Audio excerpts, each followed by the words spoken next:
Hello friends मु स्वागत करुच्ची मो YouTube channel GKJS by Vasudev YouTube channel को। आज क्लास रे आम डिस्कसन करबा इंडियन पॉलिटर मोस्ट रिपीटेड एमसीक्यूज गुड़िक जहाँकि आगक आसुवा आपण मानकर विभिन्न स्टेट कॉम्पिटिटिव एग्जाम तथा आरआई एआरआई अमीन एवं अंगनवाड़ी सुपरवाइजर और ओडिशा सीजीएल निश्चित भाव में गुरुत्वपूर्ण रहिबो। सेंट्रल एग्जामिनेशन तथा एसएससी रेलवे बैंकिंग एवं एसएससी सीजीएल स्टेनोग्राफर एमटीएस गुरुत्वपूर्ण रही। आज क्लास निश्चित भाव में एग्जाम रे मार्क फेचिंग करेबो एवं आपण को सिलेक्शन देबारे आज वीडियोटी निश्चित भाव में आपण को हेल्पफुल हेबो। जो माने चैनल को प्रथम थर विजिट करूचंदी चैनल को सब्सक्राइब कर दियंतु जहाँद्वारा कि आमर समस्त नोटिफिकेशन प्रथमे आपण पाखे पहुँची पार। जदि आज क्लास टी आपण मानक भल लगी था तेज निश्चित भाव में गोटे लाइक करेंगे, शेयर करेंगे एवं कमेंट करने भूलिए नहीं। चलतु आज क्लास को आम स्टार्ट करवा। फर्स्ट क्वेश्चन आपण मानक रही what is the supreme law of land in India.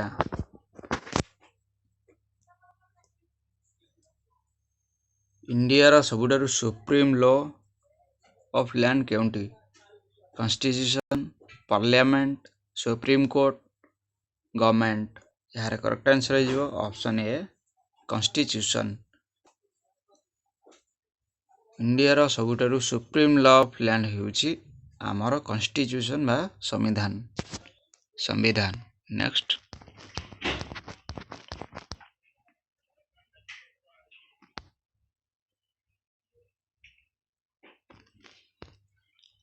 Which article of the Constitution defines the powers of the President? Indian constitution रो क्यों आर्टिकल डिफाइन करुछि कि प्रेसिडेंट कर पावर। आम इंडियन कॉन्स्टिट्यूशन रे क्यों आर्टिकल प्रेसिडेंट कर पावर को define करुछि।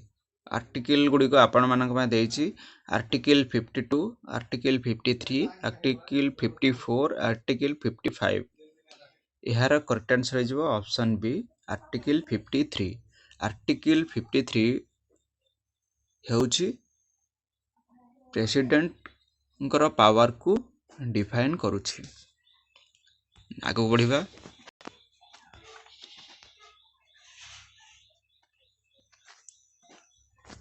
What is the term of the Lok Sabha.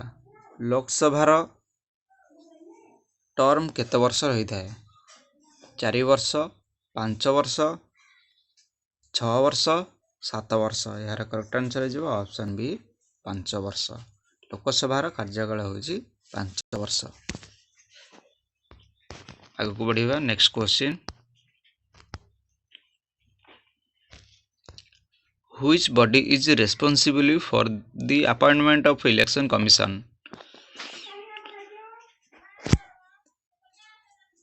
Election commissioner appointment रो किए करी थांती। President prime minister parliament supreme court. यार करेक्ट आंसर हो option A president. Election commissioner appointment president ही करी थांती।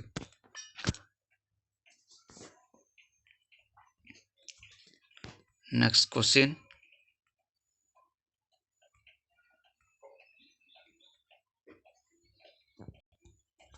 What is the minimum age to contest elections to Lok Sabha? Lok Sabha को आसिया पाई बा लोकसभा इलेक्शन आसिया पाई कि मिनिमम एज केते हवा आवश्यक। 25 वर्ष 30 वर्ष 35 वर्ष 40 वर्ष। यार करेक्ट आंसर हो ऑप्शन ए 25 वर्ष। लोकसभा को आसिया पाई मिनिमम 25 ईयर एज हवा दरकार। मिनिमम एज होची 25 वर्ष से भाव में। Next Which article of the Constitution provides for the protection of minority rights? Indian constitution रो केउ आर्टिकल माइनॉरिटी राइट रो प्रोटेक्शन प्रोवाइड करि थाए। Article 29, article 30, article 31, article 32। यार करेक्ट आंसर है option B article 30। Protection of minority rights,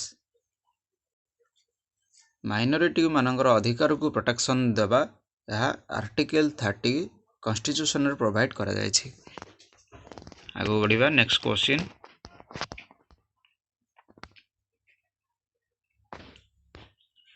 what is the maximum strength of the Rajya Sabha? राज्यसभार सर्वाधिक seat संख्या केते? 200, 225, 250, 275। यार करेक्ट आंसर हो ऑप्शन सी 250। राज्यसभार सर्वाधिक सीट संख्या 250। Next question.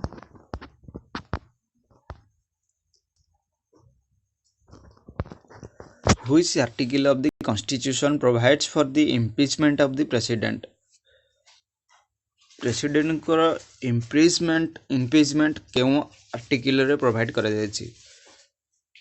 Article 52, article 53, article 54, article 61। यार करेक्ट आंसर है ऑप्शन डी आर्टिकल 61।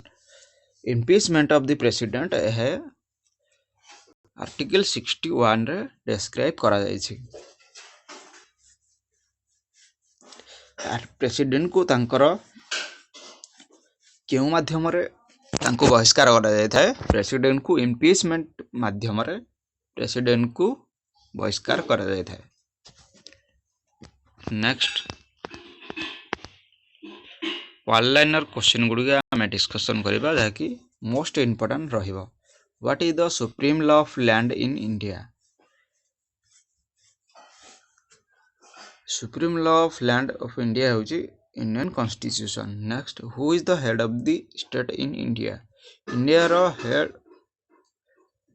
हेड के अटंदी होचंदी president. Next what is the term of the Lok Sabha? Lok Sabha रा कार्यकाल केते वर्ष? राज्यकाल रा कार्यकाल होची लोकसभा रा कार्यकाल होची 5 वर्ष। Who appoints the election commission? Election commission को किए अपॉइंटमेंट करथांदी होची president. Next what is the minimum age to contest elections to the Lok Sabha? Lok Sabha को आसे गोटे इलेक्शन कंटेस्टेंट रो मिनिमम एज केते हवा आवश्यक? गोटे प्रार्थी रो मिनिमम एज केते हवा आवश्यक? 25 वर्ष। Which article protects minority rights? Minority rights को प्रोटेक्शन केउ आर्टिकल करि थाए? आज आर्टिकल 30 रे वर्णना करा जाय छी। Next what is the maximum strength of the Rajya Sabha? Rajya Sabha रो मैक्सिमम स्ट्रेंथ केते? आज 250। How is president impeachment? Sir यह आर्टिकल प्रेसिडेंट को इम्पीचमेंट के आर्टिकल केते डिस्क्राइब करा जाय छै? Article 61। Next question who is the head of the government in India? India government रो हेड के अछि प्राइम मिनिस्टर। से भाबरे who is the head of the state of India? आजंदी president. What is the term of the Rajya Sabha? Rajya Sabha रो कार्यकाल केते वर्ष? राज्यसभा रो कार्यकाल होची 6 वर्ष। से भाबरे लोकसभा रो कार्यकाल होची 5 वर्ष। Next question who appoints the supreme court जजेस? सुप्रीम कोर्ट रो जजेस माननकु किए अपॉइंट करिथांती? अछि प्रेसिडेंट। सुप्रीम कोर्ट रो जजेस माननकु प्रेसिडेंट अपॉइंटमेंट करिथांती। What is the minimum age to become the president? President व राष्ट्रपति हेबा पई मिनिमम एज केते हेबा आवश्यक अछि? 35 वर्ष 35 ईयर। राष्ट्रपति हेबा पई मिनिमम एज आपनकु 35 वर्ष हेबा आवश्यक। Next question which article provides for the protection of SC and STs? SC और एसटीज प्रोटेक्शन क्यों आर्टिकल प्रोवाइड करा जाय थाए आर्टिकल 17 एसएसटी मानकर प्रोटेक्शन आर्टिकल 17 रे डिस्क्राइब करा जायछि। Next question what is the maximum strength of Lok Sabha Lok Sabha रो मैक्सिमम स्ट्रेंथ केते अच्छा 552 552 होउछि लोकसभा रो स्ट्रेंथ से भाव राज्यसभा 250 एवं विधानसभा 147 आम Odisha Vidhan Sabha. Next who is the leader of the opposition in parliament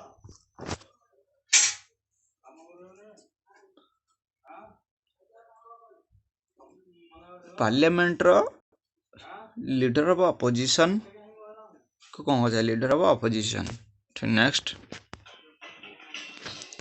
Which article provides for the formation of new states नूतन राज्यर गठन करिबा बा राज्य पुनर्गठन करिबा यह केउ आर्टिकल रे प्रोवाइड करा जाय छै आर्टिकल 3 आर्टिकल 3 रे न्यू स्टेट मानकर फॉर्मेशन को पा जाय छै। Next question who appoints the governor of a state गोटे राज्यर राज्यपाल को किए अपॉइंटमेंट करथंती president. What is the term of the legislative assembly रो टर्म केते वर्ष है टर्म 5 वर्ष। Next question which article provides for the protection of fundamental rights fundamental right रो बा मौलिक अधिकार रो प्रोटेक्शन केउ आर्टिकल रे प्रोवाइड करा जाय छै article 32। Who is the head of the judiciary in India judiciary branch रो हेड के अटंती चीफ जस्टिस ऑफ इंडिया आगो CJI chief justice of India. Next question what is the minimum age to become a governor governor हेबा पई minimum age केते हेबा आवश्यक यार करेक्ट आंसर है 35 इयर्स 35 वर्ष हेबा आवश्यक गोटे राज्यपाल हेबा पई 35 वर्ष हेबा आवश्यक। Next question which article provides for the information of a council ministers council minister मानकर फॉर्मेशन केउ आर्टिकल रे प्रोवाइड करा जाय छै आर्टिकल 74 आर्टिकल 74 रे काउंसिल मिनिस्टर मानकर फॉर्मेशन को प्रोवाइड करा जाय छै। Next question who appoints the chief minister of state राज्यर मुख्यमंत्री को के अपॉइंट करिथांती आर आंसर हो गवर्नर गवर्नर चीफ मिनिस्टर को अपॉइंट करिथांती। Next question what is the term of A legislative council गोटे लेजिस्लेटिव काउंसिल रो टर्म केते वर्ष जी 6 वर्ष। Next which article provides for the protection of SC and ST Act SC एवं ST Act protection क्यों article provide करा जाय छै article 17। Next question what is the chairman of who is the chairman of Rajya Sabha Rajya Sabha रो chairman के अटंदी vice president. What is the minimum age to become a member of the Rajya Sabha Rajya Sabha रा member हवा पई मिनिमम एज केते हेबा आवश्यक है 30 वर्ष एवं लोकसभा रा मेंबर हवा पई 25 वर्ष है लोकसभा से बड़ा राज्यसभा पई 30 वर्ष एवं लोकसभा हेबा पई मिनिमम 25 वर्ष से बड़ा प्रेसिडेंट हेबा पई मिनिमम आपनकर 35 वर्ष हेबा आवश्यक एवं सीएम हवा पई आपनकर मिनिमम 25 वर्ष हेबा आवश्यक। Next question, which article provides for the formation of a state legislative assembly? State legislative assembly formation क्यों आर्टिकल रे प्रोवाइड करा जायछि कि गोटे स्टेट रो लेजिस्लेटिव असेंबली फॉर्मेशन होई परिबो? आर्टिकल 68 रे डिस्क्राइब करा जायछि। Next question, who appoints the speaker of the Lok Sabha? Lok Sabha रो स्पीकर को किए अपॉइंट करथांती बा लोकसभा रो बाचस्पति को किए अपॉइंट करथांती अछि member of the Lok Sabha. Lok Sabha रो सदस्य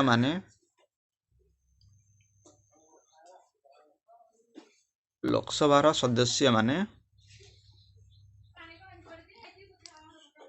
बाचस्पति को अपॉइंट करथांती। Next question, what is the term of the vice president? उपराष्ट्रपतिंकर कार्यकाल केते वर्ष होई थाए?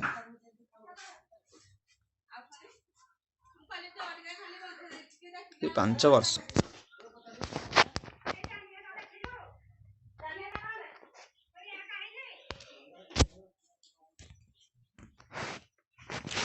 Which article provides for the formation of a state council of ministers?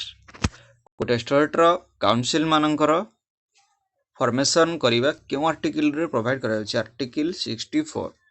Article 64 describe करू छै जे गोटे स्टेट रो काउंसिल मिनिस्टर मानकर फॉर्मेशन करिबा।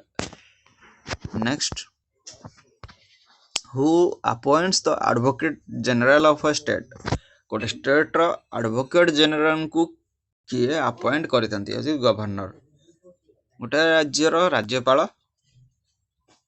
एडवोकेट जनरल को अपॉइंट करथांती। नेक्स्ट क्वेश्चन,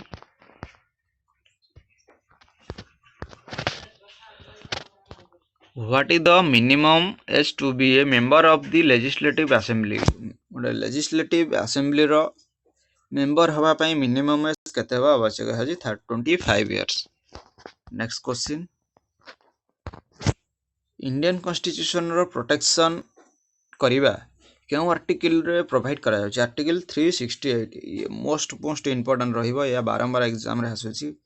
इंडियन कॉन्स्टिट्यूशन रो प्रोटेक्शन क्यों आर्टिकल रे डिस्क्राइब करा जाय? Article 368। Next question, who is the head of the Indian Union Territory? Indian union territory रो हेड किए अठंती होची एडमिनिस्ट्रेटर।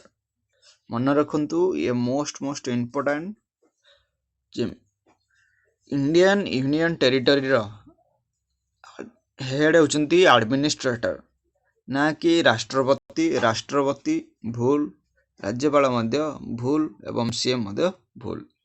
तेणु यार सठिक answer is administrator. Next,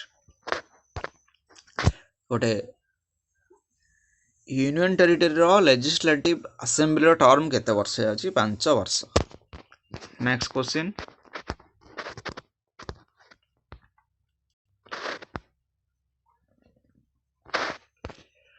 which article provides for the information of a Union Public Service Commission? UPSC जहा कि UPSC रो full form होची यूनियन पब्लिक सर्विस कमिशन। ता क्यों आर्टिकल रे डिस्क्राइब करा जायछि बा वर्णना करा जायछि?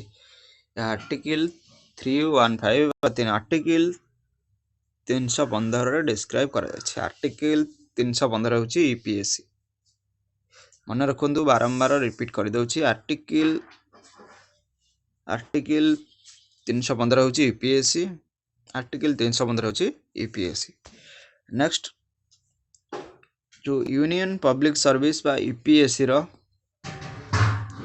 चेयरमैन को किए appoint करथांती?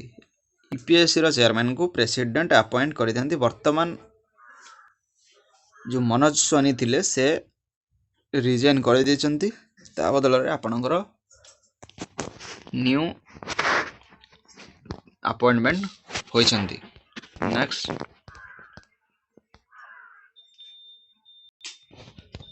What is the minimum age to become a member of the Union Public Service Commission? UPSC row member हवा पाई मिनिमम एज केते हवा आवश्यक होची 35 वर्ष। राज्यसभा रो मेंबर हवा पाई मिनिमम एज 30 हवा आवश्यक।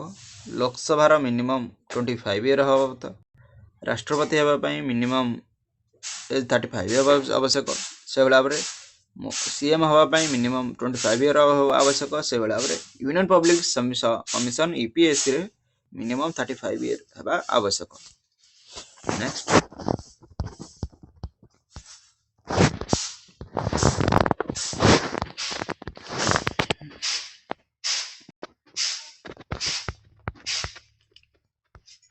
आज क्लास टी एडी शेष करुच्ची।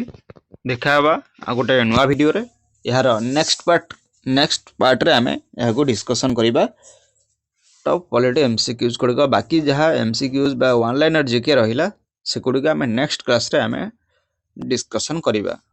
Thank you everyone for watching this video. I hope you all are enjoyed this class. Thank you.